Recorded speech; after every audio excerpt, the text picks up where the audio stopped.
Hi there, everyone. Thanks for joining me for this KOIN Conversation. And I have the special guest with me right here. This is David Sung of Side Dish Mafia. Hi, David. Hi.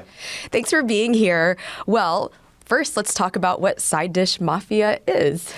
Yeah, I run a food tour company, walking food tours downtown. The name... Yeah, how'd you come up with the name? Yeah, It's a fun name for sure. Well, before I started the food tour company, I was trying to make just like a food blog. I was just gonna write about restaurants and things. And the name was kind of on a whim. It was a URL that wasn't taken yet. Nice. You know? That's kind of smart. Yeah, and before I did food tours, I did regular walking tours back in 2019. You did? Yeah. Okay. So this is kind of merging things that you like then. While keep talking, we have some video or pictures that you sent over, which I think is really cool. Yeah. Kind of showing what you do here. Yes. So you're already doing this kind of thing here in Portland. By the way, he's a Portlander, born and raised. You were doing food tours like this already.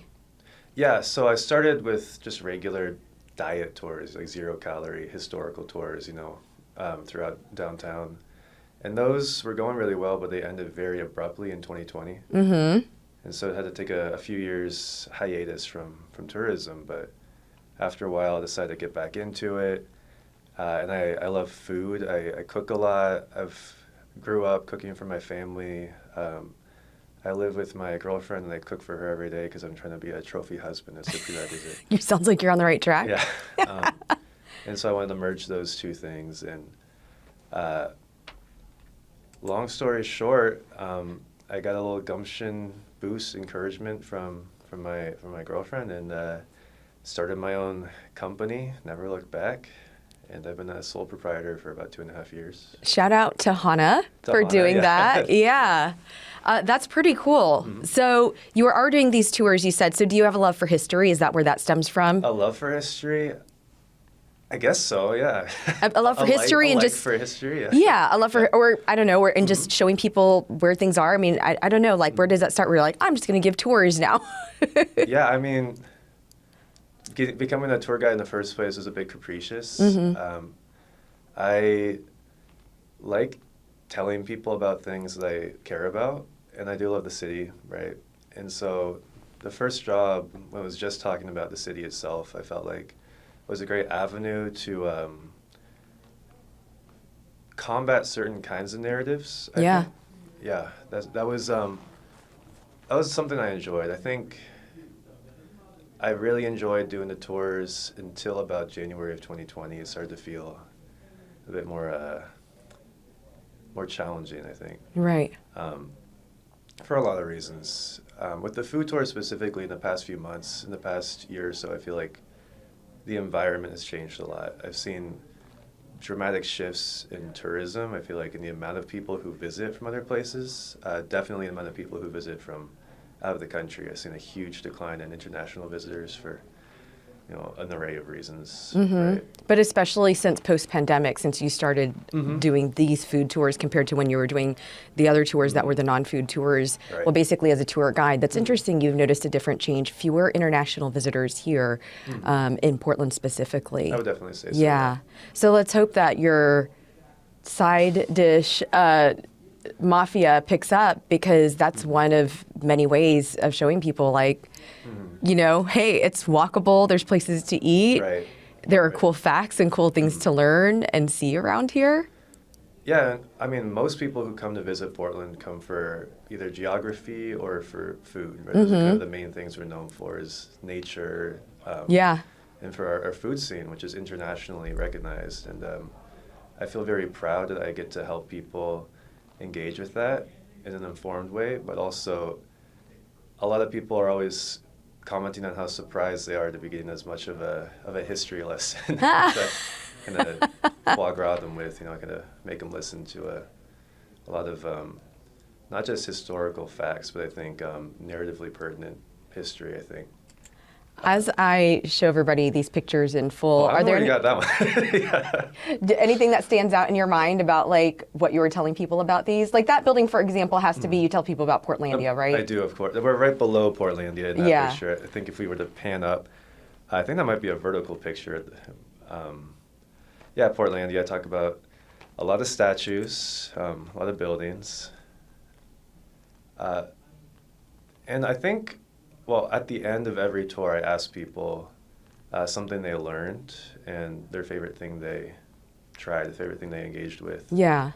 And a lot of people, they don't just retain some of the facts, but semantics aside, they also, I feel like a lot of people are shocked by the Portland they encounter and how that does not mesh with the Portland that they had preconceived prior to visiting. Yeah. Yeah, that's something I hear a lot. Is that it's cleaner than they expected? And I don't know how dirty people think it is, but everyone's always like, it's so clean, everything's so clean.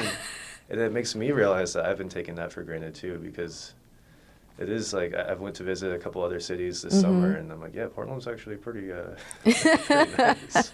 You're like, it's not, it's like, yeah, as someone who, when you go to another city and you tour, like you're saying, like it kind of gives you that other perspective of comparing, right? And then you're kind of like, hey, this is kind of nice. Like all the trees that we have, if you go to one that has like a lot of pollution, a lot of cars, and then you're like, this is fresh air and you don't have to go far to get it. That's really nice. It's interesting. It sounds like when you started doing this up again post-pandemic, would you say it's like, whether it's going to visit another city or doing these tours, it gives you like this reborn, reignited passion for where you live in an interesting way? You take a lot of things for granted when it's your only frame of reference. Something that I've been noticing a lot, I went to New York a few times, I went to Boston this summer, and Portland's really quiet. And one kind of pollution we don't have a lot of is noise pollution. I think people take that for granted as well, but it's like a very calm city for the most part, sleepy city too in some ways. But yeah, it's so much more honking on the East Coast, you know? And then you came back, you're like, it is so nice and quiet here. Okay, you have quite the resume, I want to say, which is like goes to, okay, you just, with your girlfriend's urging, doing like this food tour guide thing.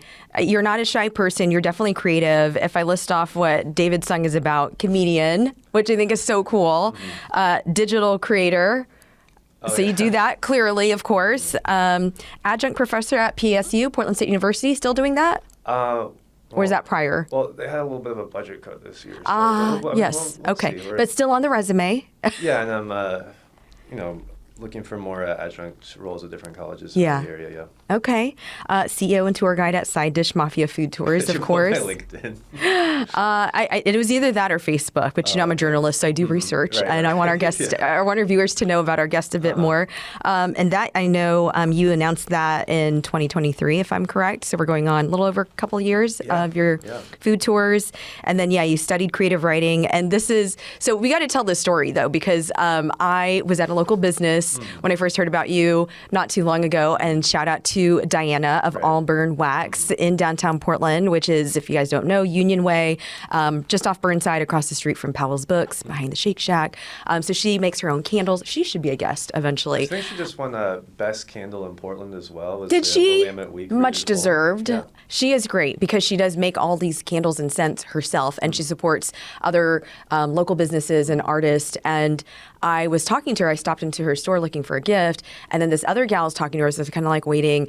And then she turns to look at me, and she's like, "Sorry," and I'm like, "No, sorry." And like, we both wanted to talk to Diana, and the gal talking to Diana is Hannah, who is your girlfriend. Right. And then Diana was like, "Oh, by the way, her boyfriend, he writes poetry and he does this food tour."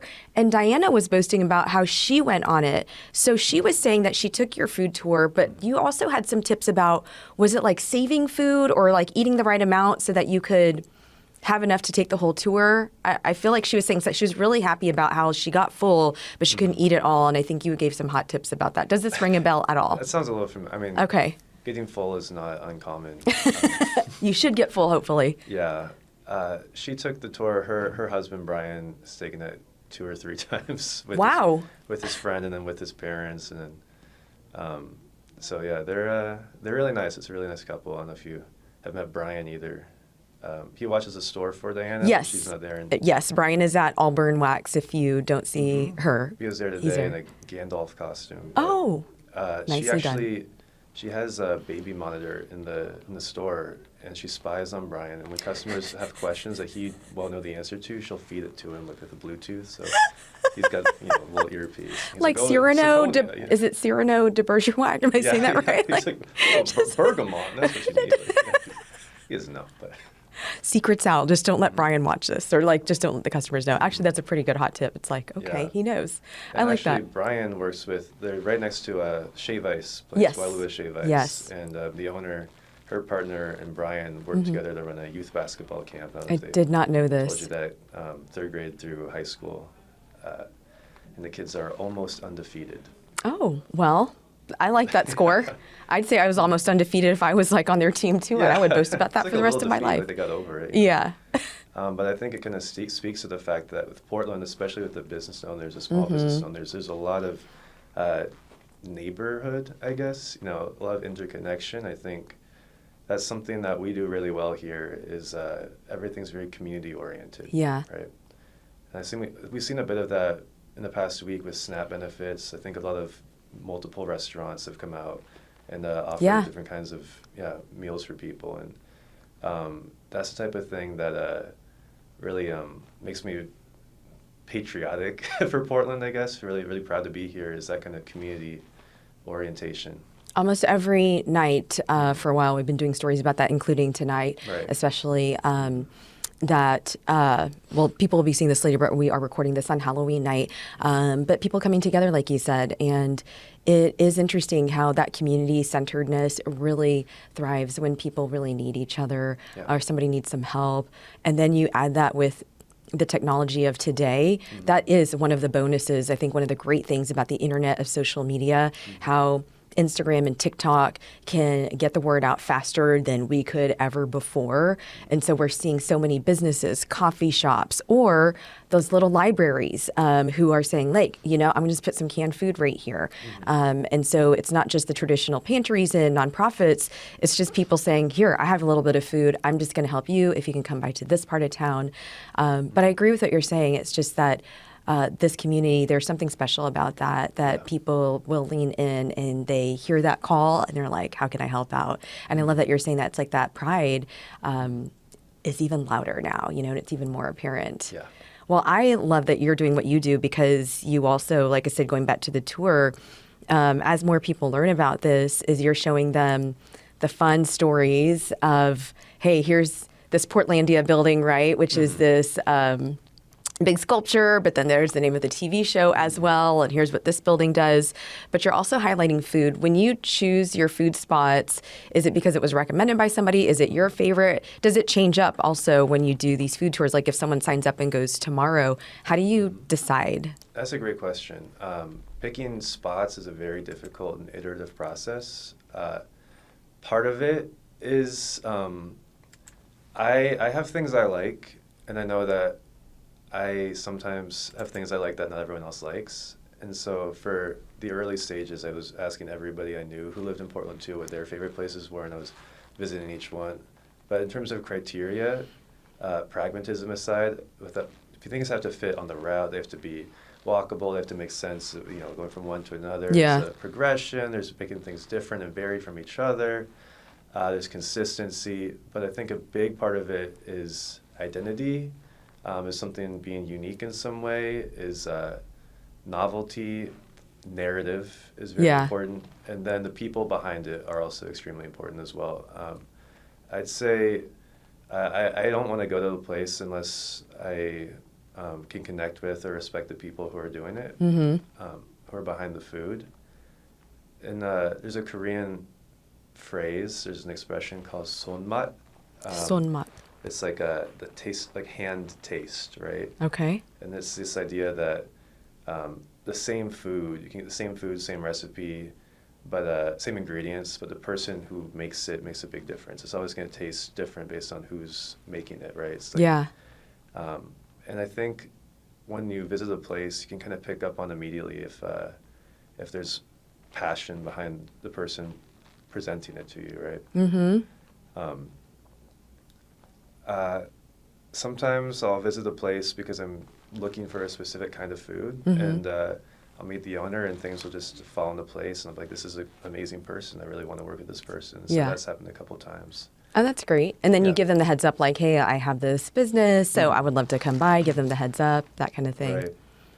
Right. And then, I mean, it's been a couple years now, so all the places I go regularly, I feel like we have a bit of a bond. And now I usually just like text them to communicate, see if there's like updates or whatever.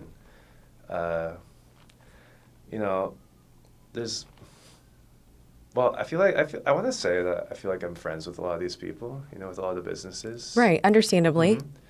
I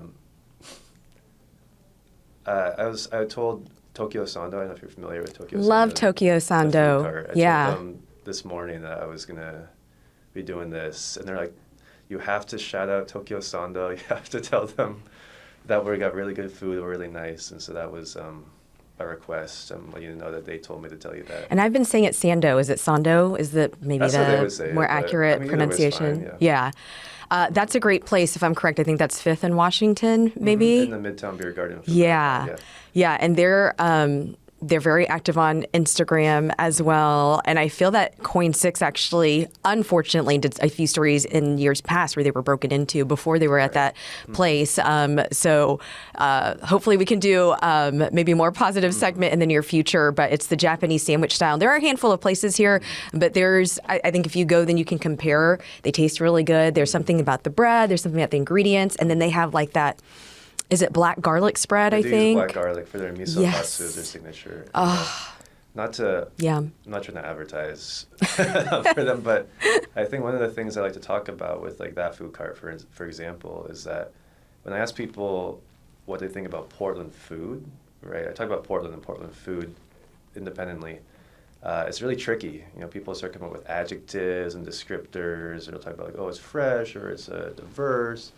But when I talk about New York food or Texas food, like, oh yeah, pizza, bagels, barbecue, right? Specific things. And Portland is a young city on the young side of a young country in the new world. We're one of the youngest cities on the planet. And an advantage of that is that we're not tied down to a strict cultural locus that dictates what things are supposed to be. We're not burdened by expectation. And so people here, I feel like, are always at the forefront of cuisine nationally because people are doing whatever they want. There's a freedom, there's a creativity, and that kind of spirit is really on display at a lot of places. And so people like Taiki from Tokyo Sando, like, you know, he's doing things here because he can break the rules a little bit in Portland. We're not kind of bogged down by things. And so his like miso katsu sando, for instance, there's a few infractions going on, I guess, in the world of katsu sando, but I think for the better with the miso sauce and the black garlic. So I like to, I don't know, I feel like that's a great example of the Portland food scene, is people pushing boundaries a bit. How fun. And that you get to do this, that you choose to do this, and you're showing people what it's about. Do you get mostly people from out of the area, or do you ever get some locals who are like Diana and Brian, who are like, I live here, but you know, I want you to show me around and you to tell me what it's about? Is it a good mix, or is there one that's you get more than the other? I would say predominantly people are visiting from other states in the U.S. A lot of people from California, a lot of people from the Midwest. I'd say about 10% or less come from Portland. But a lot of the people who are from Portland who take the tours, I'd say all of them are always like, I didn't know that. I know about Pioneer Square, about that weather forecast thing. Yes. The echo thing, I know about that. And then I think you kind of forget, I think when you live in a place for a long time, you just assume that you're intimately familiar with it. But I feel like any corner, any given building, like there's so much that you might not know. Like I've never been inside the KOIN building, and you know, I've walked by it 1,000 times, you know, and I feel like even like little historical, I talk about like the Heathman Hotel, I talk about certain things on Broadway, and everything's new to a lot of people, and it's exciting, I think, to be reminded that you don't know everything, and that there's so much to learn, you know, so much to be new to you, you know? Yeah. Am I correct that it's downtown centric, your tour, or would you ever do one other parts of the city? At the moment, I only do downtown. I start at Pioneer, and we kind of walk around southwest downtown Portland. And I'm a little bit intentional about that right now. I think that's an area that needs extra attention, extra spotlight in some ways. There are other food tours, other food tour companies that exist, and those tend to be in the east side, tend to be in more residential neighborhoods. And I would consider certain other areas. There's other places I like, other places that have a lot of good food to show, but I want it to be an area that's not being covered, and there's only one of me right now, so I can't really spread myself to... Gotta do what works and what makes sense, and overextend yourself as well. I'd have to hire somebody to cover me here, and you know, it's tricky to trust people that much, you know? Well, exactly. I think that would take time since you have your style and your way of doing things. But I agree with you. I mean, you know, KOIN is here in downtown Portland. And so, you know, we see the struggles, and we've seen how there's that fight to come back, right? And in many ways it is, but in so many ways there are things that, like I said, you can just only call it like a struggle. It's like... Portland is changing, right? Especially downtown, but the whole city. But I hear you about bringing here to downtown, and we've seen the efforts of like Travel Portland and downtown Portland efforts from businesses and organizations. So for sure, it's great that you're a part of that for sure, because when things go round, it has this ripple effect, right? And if people are choosing to stay at the hotel or to buy food or coffee at this place or buy candles from a local candle shop, that money, you know, keeps going, which, you know, preaching to the choir, but as you know, it just makes a lot of sense for people who love this area. It's really cool that you do that. I love that you're showing off. Like I said, I feel like I kind of nerd out. That's why I love what I do. But at the same time, it's like, because I don't know everything, I love asking those questions. And so I think that's really cool. That's pretty much what you're doing, is like sharing this info, and people get to eat at places that were curated for them. Yeah. The biggest complaint I've gotten is that there's too much food, but it's cultural. I don't want you to be hungry. You know, that would be the problem if they end your food tour with like, I'm hungry. So the better part is to have too much, right? And so they usually get to-go boxes, I'm guessing. Sometimes, some people, I mean, today I had some troopers, you know, they finished every grain of rice. Really? Every scrap. And how many spots? Today, what do we do? 7? 7 spots. Yeah. Those are troopers. But you're walking it off, so to speak, but you're still full. Yeah. Yeah, some things are like only open weekdays, some are only weekends, so there's kind of some variance. But yeah, it's quite a bit of food. Okay. And is it from like as little as 2 people to as many as, what's the biggest group that you recall? As soon as things get above 12, I try to mark it off as like sold out, because I don't want the group to swell too much. Yeah. The biggest I've done is 18, and that was kind of an accident. Some of the 18. Well, some of the websites, like TripAdvisor type websites, there's third-party bookers. I can set a cap on how big a group can be, but I can't set a cap on how many groups book. I have to manually mark it as sold out. And that's a lot. It's like sometimes I won't be paying attention. I'll go to a movie. It'll like a bunch of groups will book at once. They'll come back out, have 18 people, and I can't cancel it. So and that sounds like that's still a cool thing, but it's not ideal because you want to be personable and be able to address everybody. And then there's like certain places where squeezing everybody in is a little bit of a that too, So not ideal. With the 18, that was a few weeks ago. Is this the big group in this picture? No, that was a smaller group. Okay, that is a very manageable group. Okay, this is about the max that you want. If I'm counting really sweet, 2, 4, 6, 8, 10 people, I think.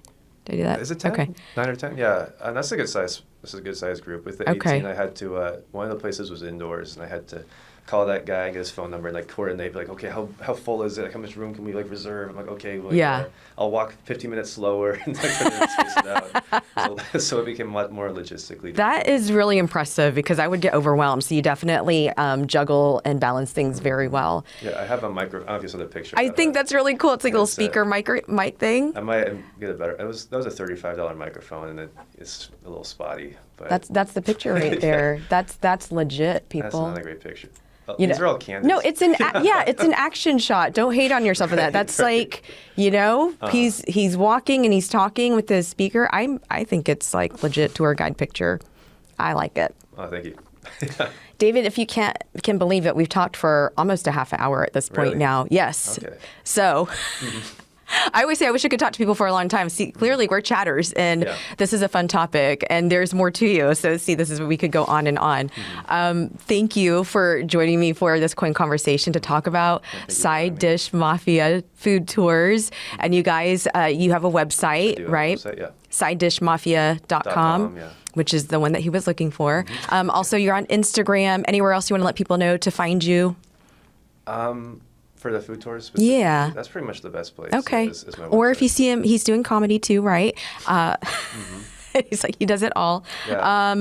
And I saw that you wrote a book too that came out in March. We don't have to talk about that. Okay. Well, you know, I'm a good hype woman. forgetting about that, You're yeah. my guest, so I want people to know that you do a lot. And you had a book that you came out with in March, full-length poetry about traditional Korean. Is it Sijo? Sijo, yeah. Yeah. It's a traditional Korean form of poetry. Silkworm's Pensori? Yeah, that's pretty. Yeah, that's Okay. Right. This is a multi-talented I guy. think that's at Powell's, but Which you could just walk to from downtown. It's technically in it's downtown. right next to the candle store, I believe. you know? Exactly. See, look All at this. We're relaxed. making it connect because that's the Portland way. Get some shave ice next door too. You know? Buy his book, get some food, get some candles. David, this was a real pleasure. Thank you so Thank you very much much, for yeah. being here for this. And I wish you well on Side Dish Mafia. I hope you get lots and lots more guests. And I'm going to have to take it myself too because I Yeah. do love food and walking. So it's a good combination. All right. Yeah. Thank you again. And thank you everybody for this KOIN conversation. We'll see you next time. Thank you.